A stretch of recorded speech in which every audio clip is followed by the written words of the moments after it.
Howdy y'all, I hope you guys are all doing well. I hope you guys are safe and I hope you guys are healthy. My name is Josh and I absolutely love clothing, personal style, and things of that nature. So if you're into that type of content, feel free to subscribe to me here on YouTube as well as follow me on Instagram at where's_galdo. So today's video, I wanted to bring you guys something that's been on my mind as of recent, and that's going to be contemplating quality clothing. What does quality clothing mean? And is it really just a buzzword for companies to overcharge or inflate prices to convince people that clothing of higher quality is worth more?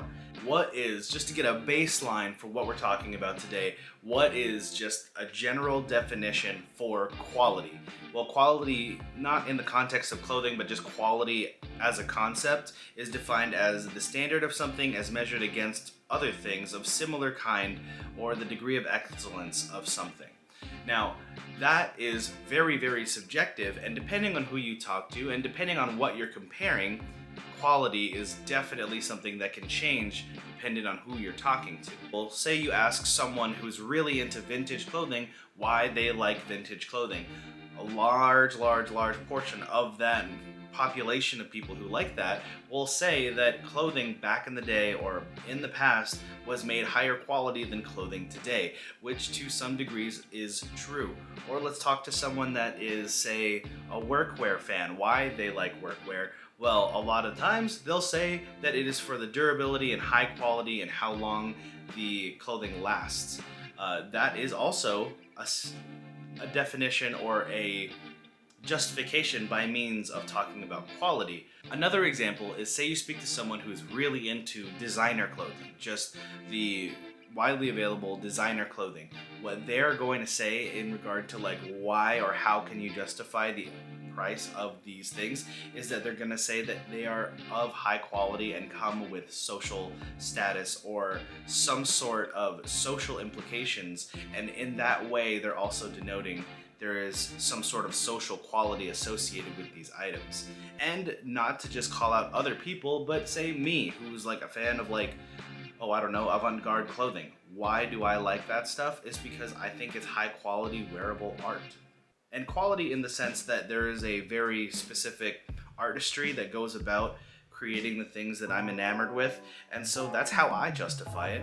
My point being is that quality is just kind of a buzzword and almost too broad in a way to describe certain items that just is a way to justify higher price points. And the kind of question that I would want to pose is that, do we need high quality in every aspect of our lives? Now, ideally, yes, I would love to have high quality everything in every aspect of my life.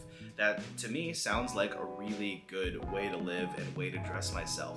However, if I'm being brutally honest with myself, you don't really need everything high quality.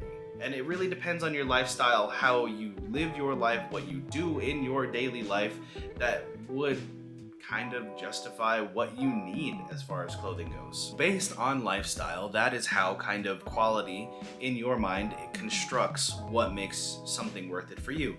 And just as an example, let's say someone works construction or something within the utility focused career fields. You're gonna see a lot of work boots, just like this one right over here. This is a Red Wing mock toe. But there are aspects of this boot that actually improve how they do their job and how well they are able to do their job. Whereas, say, like a lot of work boots have a steel toe, which protects them, really thick leather uppers, which is also for protection, a lot of like crepe and rubber soles. A lot of work boots are resolable so that they can be replaced easier without having to buy a new boot. There are aspects to this shoe and to a lot of workwear, like true workwear, that contribute to you doing your job as someone who works like in a utility-based field. And brands like Carhartt and Dickies and Red Wing and other brands similar to it are going to be of best value and highest quality in your lifestyle. Now, switching gears and taking into consideration someone who works more in a corporate office setting where really kind of doing your job is important, yes, but it doesn't have the safety concerns, the same issues that you're going to have to worry about. But now brands that have status associated with them are now going to be pretty helpful. Like saying you're wearing Louis Vuitton, Dior, Gucci, Loro Piana, Prada, all these different brands that are hyper luxury brands now have social currency, which is kind of weird to say, but in a setting where you are, let's say like a business setting, where class and looking clean and looking very like high status is going to be a factor for you. That's where now these pieces of clothing that are from designer brands have purpose for you and they work for you. And this is something that provides some semblance of social quality. Now let's talk about where I kind of sit in this spectrum of needs for clothing. I work at a hospital. My scrubs are provided by my hospital because I work in the operating room. I don't need to provide my own clothing, and I don't need to look a certain way in terms of clothing. And the only thing that I need to provide for myself is very comfortable footwear because I'm on my feet a good amount of the day, and I do a lot of like active running and grabbing items, equipment, everything like that. But to not get too far into that, I just need really good shoes, really good comfortable shoes, because I'm basically hitting like 15,000 steps a day at work. So by trade, high quality footwear would be the best benefit to me.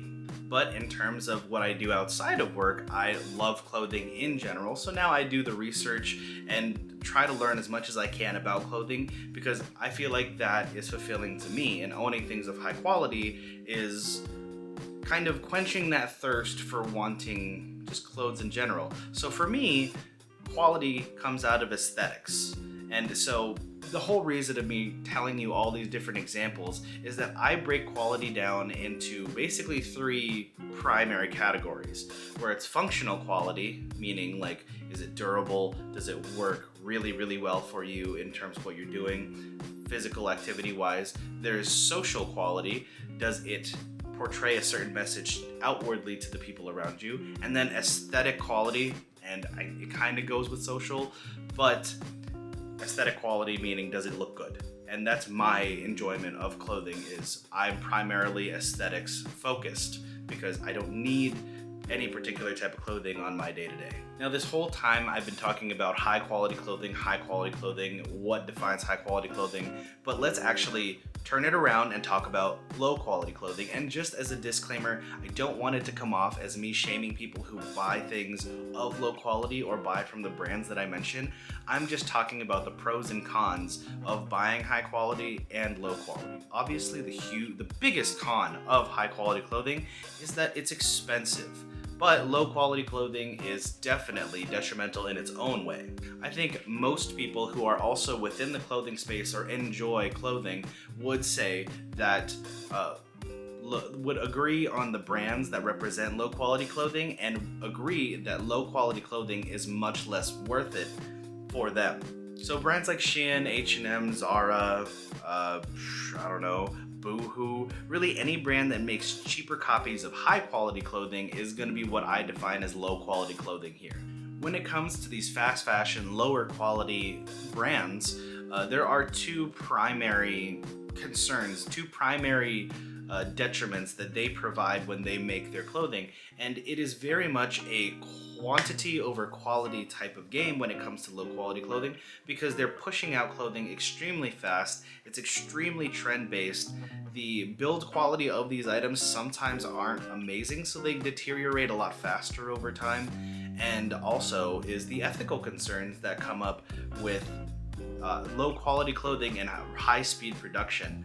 I'm not going to go into it too far into this video as far as the ethical concerns of fast fashion. There is a lot of wonderful and amazing videos about the environmental impact of fast fashion.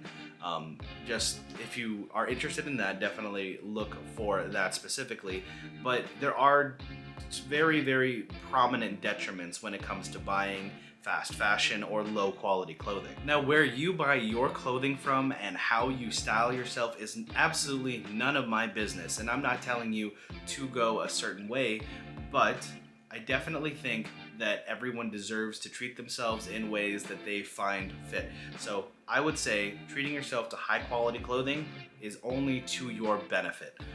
And I understand if people are young, say they don't have a lot of money or a lot of capital to invest in higher quality items, I very much suggest going the secondhand route, using things like Depop, eBay, Grailed, all these other different websites to actually buy your clothing, because one, I buy most of my stuff secondhand. I think about, I don't know, like 80% of everything that I have in my wardrobe is secondhand. It works just as well, and honestly, I have saved so much money in comparison to buying it brand new. So if you are someone who is in a money crunch, buying secondhand is a wonderful saving grace for you. And what is it that Jacob Keller says? Don't tell me you can't find steals. If you're resourceful enough, you can find anything for a really, really, really good price. So if I were to just sum up this entire video into like a concept or two, I would say that take a look at your lifestyle and determine where you would benefit most from higher quality clothing. And two, higher quality clothing is not out of reach. It just depends on how resourceful and how much work you're willing to put in to finding exactly what it is that fits your needs best. But yeah, sorry, I know talking point videos don't do great on my channel, but this is definitely something that's been on my mind for a minute now, and one that I'm really, really excited to talk about. I hope this resonates with you guys, because I love this type of content, but otherwise, I appreciate each and every one of you who watches these videos, and I hope you get something out of it. If anything, just entertainment. But I'll catch you guys in the next video. Thank you so much for watching. Later.